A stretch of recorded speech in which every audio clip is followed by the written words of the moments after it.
연결. 두 사람의 공통점을 찾는 노력.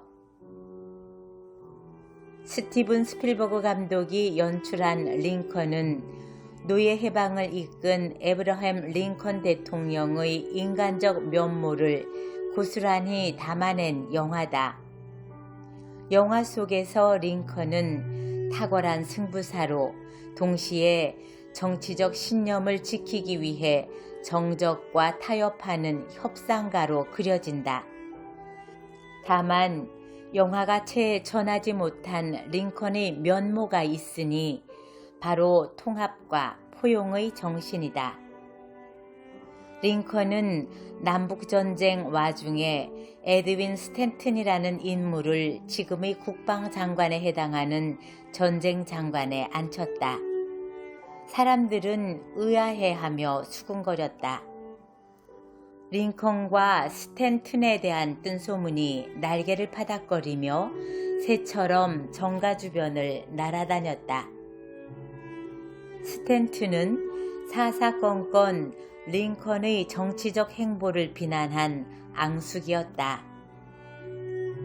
일리노이주에서 거물 변호사로 활동하던 시절 스탠튼은 링컨을 향해 켄터키 촌뜨기, 덩치 큰 긴팔 원숭이라고 모욕했다. 자신의 혀를 너덜너덜하게 휘두른 기억이 머릿속에서 어른거린 탓에 스탠튼은 장관직 제의를 받자 어안이 벙벙했다. 내가 내뱉은 말이 링컨의 가슴에 내장처럼 단단히 박혀있는 것인가? 그 말을 뽑아서 이번에는 나를 찌르려는 것인가? 링컨의 속셈은 뭘까? 과거의 기억에서 길을 헤매며 버둥거리던 스탠튼은 링컨을 대면하는 자리에서 나를 세웠다. 도대체 왜 내게 전쟁장관이라는 요직을 맡기는 겁니까? 조롱이라도 하겠다는 겁니까? 링컨은 곧바로 대답하지 않고 슬그머니 미소를 지었다. 스탠튼이 보기에 링컨의 미소는 따뜻하면서도 넓었다. 스탠튼이 한 번도 가보지 않은 세계, 어쩌면 감히 짐작할 수 없는 세계가 너른 웃음 속에 감춰져 있는 것 같았다. 링컨이 입을 열었다. 사실 나도 처음에는 당신이 싫었어요. 하지만 싫기 때문에 당신에 대해서 더 깊이 알아봐야겠다고 생각했습니다. 당신이 법정에서 열정적으로 싸우는 모습을 자주 목격했는데요. 당신만큼 공적인 의무감이 투철한 사람을 보지 못했지요. 그 정도 책임감과 투쟁력이라면 전쟁장관으로 제격이 아닐까 싶어요. 어때요? 나와 함께 나라를 위해 싸워보지 않겠소? 스탠튼은 얼굴이 화끈거렸다. 링컨을 비하하고 옹졸하게 대했던 지난 날이 영상이 필름처럼 스르륵 스쳐 지나갔다.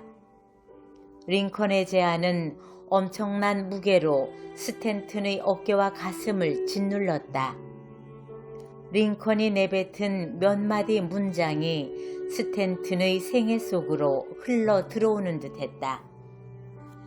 이후 스탠튼은 링컨 대통령이 가장 신뢰하는 참모가 됐다.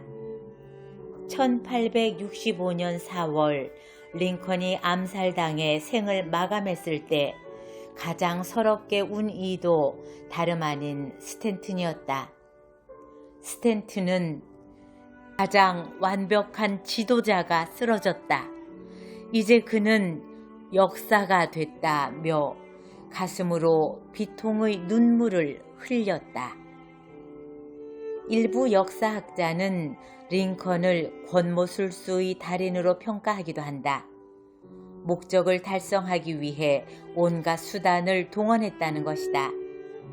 하지만 150여 년 전 링컨의 인간적 민낯은 정치적 평가와 다를 수도 있다는 생각이 든다. 링컨이 자신을 능멸한 스탠튼을 요직에 임명한 것만 해도 그렇다. 정적의 말에 귀를 열고 먼저 손을 내미는 것은 분명 범인이 할 수 있는 행동이 아니다. 포용은 대인 관계에서 인간이 도달할 수 있는 최고의 경지인지도 모른다. 포용은 감싸는 것이다. 동사 포용하다를 사전에서 찾으면 남을 너그럽게 감싸주거나 받아들이다 라고 나온다. 감싸다 혹은 덮어주다 정도로 순화할 수 있는 낱말이다. 영어로는 어떻게 표현할 수 있을까? 대응하는 단어가 몇 가지 있을 테지만 나는 연결하다, 이어지다 라는 뜻의 커넥트를 고르고 싶다. 링컨과 스탠튼의 사귐이 그러했으리라. 링컨은 스탠튼과의 관계를 개선하기 위해 칭찬을 남발하지도 그렇다고 그건으로 그를 깎아내리거나 자기 발 아래 두려 하지도 않았다. 링컨은 스탠튼과의 공통점을 찾기 위해 애썼다. 달리 말하면 서로를 연결할 수 있는 일종의 고리, 커넥션을 확보했다.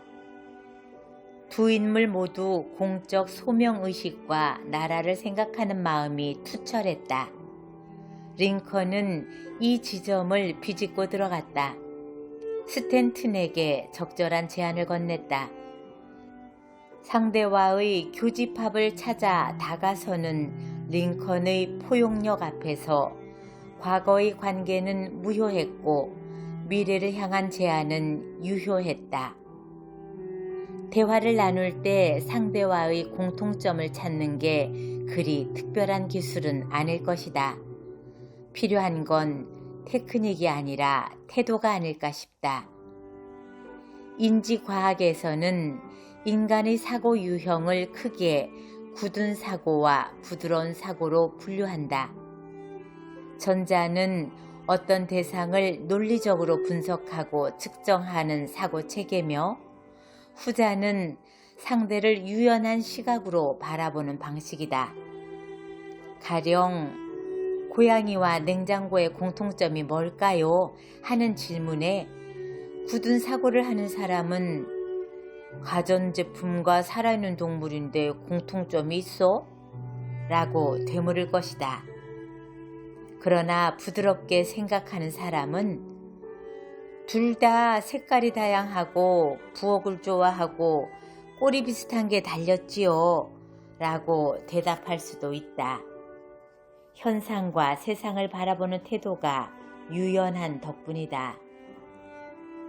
사마천이 쓴 사기 계명우기 편에는 4가지 사귐의 유형이 나온다.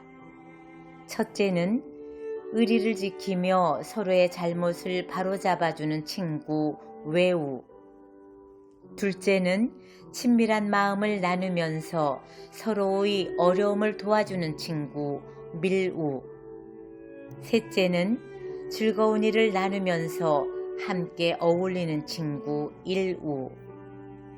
넷째는 평소 이익만 쫓다가 나쁜 일이 생기면 책임을 떠넘기는 친구 저구다. 링컨과 스탠튼의 관계는 미루와 외우의 중간쯤 되지 않았을까 싶다.